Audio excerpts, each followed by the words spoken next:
इतने साल गुजर गए इस पार्टी को, लेकिन इसके बावजूद इन लोगों की आपस की लड़ाइयां, इनके आपस के झगड़े जो है वो खत्म नहीं हो सकते। आज वजीर आजम हाउस के अंदर एक बड़ी अहम मुलाकात हुई। कप्तान की मजबूरियां तो समझेंगे नहीं कि कप्तान जो है वो कितने मजबूर हैं और किस वजह से जो है वो इनको लाना जरूरी है। पाकिस्तान तहरीक इंसाफ के अपने अंदर जो इस वक्त एक गुफ्तगू चल रही है, जो डिबेट चल रही है, मैं वो भी अब आपको बता देता हूँ।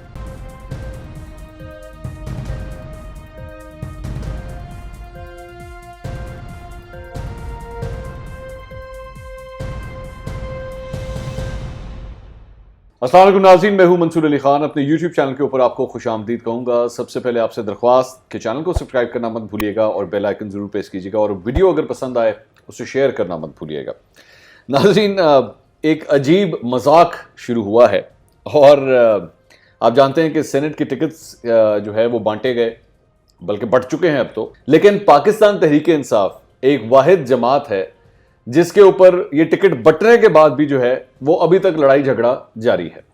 और ये कोई पहली दफ़ा नहीं हुआ। अगर आप इनका माजी उठा के देख लें तो चाहे मामला हो इस सिलसिले में, चाहे इंट्रा पार्टी इलेक्शंस का मामला हो, चाहे मामला हो इलेक्शन के अंदर किसको टिकट देने हैं, चाहे उसका मामला हो, एक अजीब जत्था है ये और एक अजीब किस्म की ग्रुपिंग है इस पार्टी के अंदर, जहां हर कोई एक दूसरे की टांगें खींचने के ऊपर जो है वो लगा रहता है।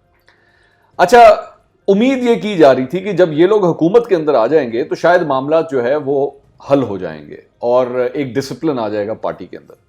लेकिन वो खान साहब जो फरमाते हैं कि मुझे 22 साल हो गए, मुझे 25 साल की मेरी जद्दों जो है, 23 साल 24 साल, पता नहीं कितने साल बन गए हैं अब तक, लेकिन ये मामला आज तक जो है वो हल नहीं होते। हम पिछले कई दिनों से आपको वीलॉग्स में ये बता भी रहे हैं कि कहाँ कहाँ पे मसाइल आ रहे हैं, किस किसके साथ ये मसाइल आ रहे हैं, लेकिन वो मसाइल जो हैं वो ख़त्म होने का नाम ही नहीं लेते।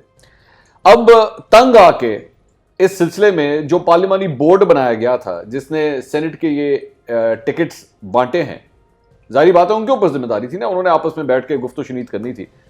और माशाल्लाह बड़े बड़े नाम उसके अंदर शाह फरमान साहब, उसके अंदर इमरान इस्माइल साहब, उसके अंदर चौधरी सरवर साहब, असद उमर, उस्मान बुज़दार, महमूद खान, आमिर कियानी, शाह महमूद कुरैशी, ये सारे बड़े तजुर्बाकार जो सियासतदान हैं वो इसके अंदर शामिल थे।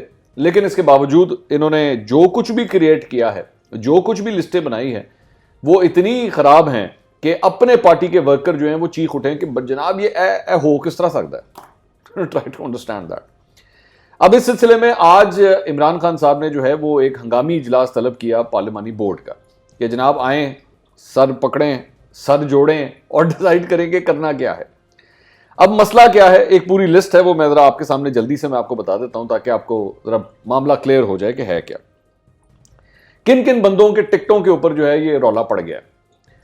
उसमें जनाब सैफुल्लाह अबड़ो साहब, इनको सिंध से टिकट दिया गया है। अब जाने माने ये अमीर इंसान है, मैं यही कह सकता हूँ। एक ज़माने में इनको पाकिस्तान पीपल्स पार्टी के भी बड़ा करीबी समझा जाता था, ये बड़े करीबी थे उनके, और टिकट लेना चाह रहे थे लेकिन उनको टिकट वहाँ से मिल नहीं रहा था, तो पाकिस्तान तहरीक इंसाफ का टिकट लेने में ये कामयाब हो गए।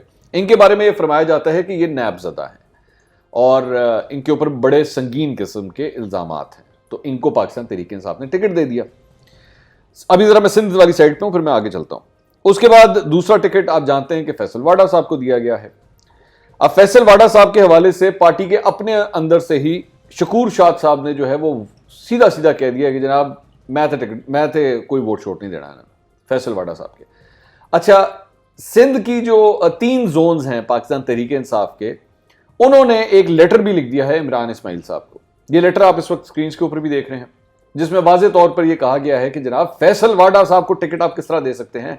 फैसल वाडा साहब जो हैं वो इस वक्त खुद एक मेंबर कौमी असम्बली हैं। क्या ये उनके हल्के के लोगों के साथ ज्यादती नहीं है, सिर्फ और सिर्फ इस वजह से कि उनके खिलाफ केसेस चल रहे हैं और उनकी दोहरी शरीयत का मामला है, तो आपने उनको सेनेट का टिकट दे दिया ताकि यहां से बचाया जा सके। अच्छा, इसमें चंद कानूनदान ये कह रहे हैं कि 1 साल हो चुका है, 1 साल में कई समातें हुई, फैसल वाडा साहब वहां पर पेश नहीं हुए, तो ये जो सेनेट से लाने का जो वजह है उसकी वजह यह है कि जाहिर बात है ये फिर कौमी असम्बली का जो अपनी सीट है वहां से इस्तीफा दे देंगे, वो खाली हो जाएगी। जब वो खाली होगी तो ऑटोमेटिकली ये जो पूरा प्रोसेस चल रहा है ईसीपी के अंदर और इसके साथ साथ जो इस्लामाबाद हाई कोर्ट के अंदर जो मामला चल रहा है ये खुद ब खुद नल एंड वॉइड हो जाएंगे। इसकी वजह यह कि वो कौमी असेंबली के मेंबर ही नहीं रहेंगे। लेकिन मामला यहां खत्म नहीं होगा। इसकी वजह यह कि अगर फैसल वाडा साहब ने झूठ बोला है, जो कि बज़ाहिरन लगता है कि बोला है, तो 62-63 की शिक जो है वो एक्टिवेट होगी। लेकिन जब वो एक्टिवेट होगी तो जाहिर बात है उसकी भी एक कानूनी कार्रवाई का आगाज होगा। वो जब होगा फैसल वाडा साहब आएंगे, फिर देखते हैं वो केस किधर जाता है। लेकिन फिलहाल इनको सेनेट के अंदर तो लेकर आए ना, ताकि हुकूमत जब तक कायम है, कम से कम 2.5 साल जो है वो अभी रहते हैं पाकिस्तान तहरीक इंसाफ के, तब तक फैसल वाडा साहब जो है वो एक हिफाजती हिसार के अंदर जो है वो आ जाएंगे। तो सेनेट से उनको लाने का मकसद तो ये है। अच्छा, हमारे मीडिया के अंदर माशाल्लाह उनके बड़े दोस्त यार हैं। मैं जानता हूं इस बात को कौन कौन है, लेकिन मैं नाम नहीं लूंगा। चंद एक दो चैनल भी बड़े खासम खास हैं उनके। तो कोशिश की जा रही है कि फैसल वाडा साहब के मामले पे ज्यादा गुफ्तगू ना की जाए। बहरहाल लेकिन मामला तो संगीन है, डिस्कशन तो होगी। अच्छा, ये हो गया फैसल वाडा साहब का मामला। उसके बाद केपी से फैसल सलीम साहब को जो है वहां से भी एक टिकट दिया गया है और उसके ऊपर भी एतराज किया जा रहा है। फैसल सलीम साहब के ऊपर जो बड़ा संगीन किस्म का इल्ज़ाम है वो जाली सिगरेट बेचने का उनके ऊपर इल्ज़ाम है। और वहाँ के अपने मुकामी पाकिस्तान तहरीक इंसाफ के लोग कह रहे हैं कि जनाब ये किस किस्म की ज़्यादती है। और इसके भी डॉक्यूमेंट्स वगैरह जो है वो मंजर आम पर सोशल मीडिया के ऊपर अब गर्दिश कर रहे हैं। उसमें मैं आपको कोई हैरानकुन बात नहीं बता रहा, लेकिन ये 3 टिकट अब हो चुके हैं जो मैं आपको बता रहा हूँ, जिसके ऊपर डाउट्स पैदा हुए में। उसके बाद नजीबुल्लाह खटक साहब, उनके ऊपर भी यही है कि जी पार्टी के लिए उनकी किसी किस्म की कोई खिदमात नहीं है, लेकिन उनको भी ये टिकट दे दिया गया खटक साहब को। अच्छा, उसके बाद इस्लामाबाद में मैंने पिछला एक वीलॉग किया भी था जिसमें मैंने आपको बताया था कि अब्दुल हफीज शेख साहब और यूसुफ रजा गिलानी साहब इस्लामाबाद में आमने सामने आके खड़े होने जा रहे हैं। लेकिन उसमें भी जो है वो आज ही डॉक्टर आमिर लियाकत साहब ने सीधा सीधा कह दिया जनाब मैं तो कोई वोट देना अब्दुल हफीज शेख साहब को। और उसकी वजह यह कि वो तो पाकिस्तान तहरीक इंसाफ में है ही नहीं। तो पहले पार्टी में तो वो आए, तो पार्टी में आएंगे तो मैं वोट दूंगा। अच्छा, मैंने आपको अपने पिछले वीलॉग में भी ये बात कही थी कि पार्टी के अंदर एक ऐसा, पार्टी तो नहीं सॉरी, हुकूमत के अंदर एक ऐसा ग्रुप है जो मुख्तलिफ ओहदों के ऊपर बैठा हुआ है, जिसका पाकिस्तान तहरीक इंसाफ से बाकायदा तौर पर कोई ताल्लुक नहीं है या उनकी पार्टी के साथ कोई एफिलिएशन नहीं है, लेकिन वो लोग जो हैं वो मज़े लेने के लिए इस वक्त हुकूमत के अंदर मौजूद हैं। और अब्दुल हफीज शेख साहब को अब ये जो लाया जा रहा है यहाँ पर, वो उसकी वजह से भी बहुत से लोग पार्टी के अपने अंदर जो है वो ये कह रहे हैं कि जनाब इनको हम क्यों वोट दें। अब जाहिर बात है वो कप्तान की मजबूरियां तो समझेंगे नहीं कि कप्तान जो है वो कितने मजबूर हैं और किस वजह से जो है वो इनको लाना ज़रूरी है, इनको सेनेट के अंदर लाना ज़रूरी है।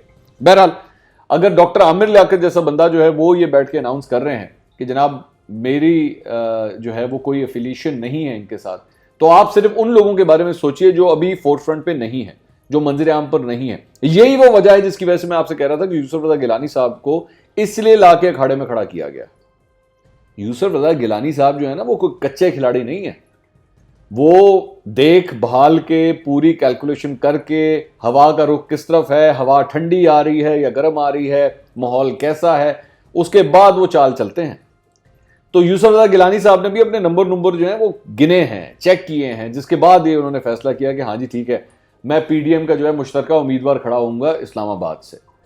तो मामला अब्दुल हफीज शेख साहब के लिए भी ठीक नहीं है। अच्छा, दूसरी बात यह कि पार्टी के अपने अंदर, पाकिस्तान तहरीक इंसाफ के अपने अंदर जो इस वक्त एक गुफ्तगू चल रही है, जो डिबेट चल रही है, मैं वो भी अब आपको बता देता हूं। 2 बड़े अच्छे टिकट इन्होंने दिए हैं, जाहिर बात है तारीफ भी तो करनी चाहिए। एक डॉक्टर जरका को इन्होंने टिकट दिया और एक इजाज चौधरी साहब को जो इन्होंने टिकट दिया। ये दोनों टिकट जो हैं वो ऐसे लोगों को दिए गए हैं जिनके पार्टी के लिए बड़ी खिदमात हैं, बड़े पुराने लोग हैं और इनके बारे में कहा जाता था कि ये डिजर्व करते हैं, ठीक है। तो लेकिन जब ये डिबेट होती है ना कि अच्छी टिकट्स कहां दिए गए हैं, तो फिर साथ ही ये डिबेट भी आती है कि जनाब पैराशूटर्स को क्यों टिकट दिए गए। अब ये लोग पैराशूटर्स हैं, ये पैराशूटर्स खिलाते हैं। फैसल वाडा साहब की बात नहीं कर रहा मैं, बाकी लोगों की बात कर रहा हूं। फैसल वाडा साहब तो बड़े पुराने हैं, वो तो कानूनी मामला की वजह से फंसे हुए हैं, जिसकी वजह से ये एतराज हो रहा है। और जाहिर बात है ज्यादातर लोग इस बात के ऊपर एतराज करें कि आप नेशनल असेंबली के अंदर बैठे हुए हैं, ऑलरेडी सीट आपके पास है, इसके बावजूद आप सेनेट के अंदर भी हमला करना चाह रहे हैं कि सेनेट की टिकट के जरिए मैं सेनेट के अंदर भी घुस जाऊं। तो इसके ऊपर भी लोग इसकी वजह से एतराज कर रहे हैं। अच्छा, इससे पहले ही एक एम्बैरेसमेंट पहले हो चुकी है जब अब्दुल कादिर साहब को बलूचिस्तान से टिकट दे दिया गया था। और 24 घंटे के अंदर उस पर भी यू टर्न मारना पड़ा, क्योंकि कोयटा से बहुत ज़्यादा शोर आना शुरू हो गया था। तो इस वजह से दूसरी बात यह, अब मामला सिर्फ यहां नहीं खत्म होता। आज वजीर आजम हाउस के अंदर एक बड़ी अहम मुलाकात हुई। अब उस मुलाकात का पस मंजर भी आपको बता देते हैं। आतिफ खान और वजीर आला केपी महमूद खान के दरमियान ये सुलह करवाई गई, और सिर्फ करवाई नहीं गई, तशहीर भी करवाई गई कि जनाब सुलह हो गई है। आतिफ खान और महमूद खान की जो लड़ाई है ये कोई अभी से नहीं चल रही, इसको बड़े महीने हो चुके हैं इस मामले को। बल्कि महमूद खान साहब जो है वो पिछले दिनों आतिफ खान साहब के इलाके में भी गए थे, तो वहां पे आतिफ खान साहब को बुलाया ही नहीं था। मतलब this is a huge insult. ये इंसल्ट होती है बेसिकली कि आप अपने पार्टी के एमएनए के हलके में या इलाके में जाएं और उसी को ना बुलाएं। तो उस वक्त भी ये बातें मंजर आम पर आ गई थी, सामने आ गई थी कि जी दोनों के मामला जो है वो ठीक नहीं है। तो वजीर आजम को अब इसके अंदर छलांग मारनी पड़ी और वजीर आजम को जो है वो इस सिलसिले में बुलाना पड़ा। अब ये जो पार्लिमानी बोर्ड का इजलास खत्म हुआ है, उसके बाद अब देखते हैं कि कितने टिकट वापस होते हैं और कितने टिकट जो है वो बरकरार रहते हैं। लेकिन हैरानगी की बात यह है कि इतने सालों के बाद भी, इतने साल गुजर गए इस पार्टी को, लेकिन इसके बावजूद इन लोगों की आपस की लड़ाइयां, इनके आपस के झगड़े जो है वो खत्म नहीं हो सके। अगले वीलॉग में आपसे दोबारा मुलाकात होगी। अल्लाह हाफिज।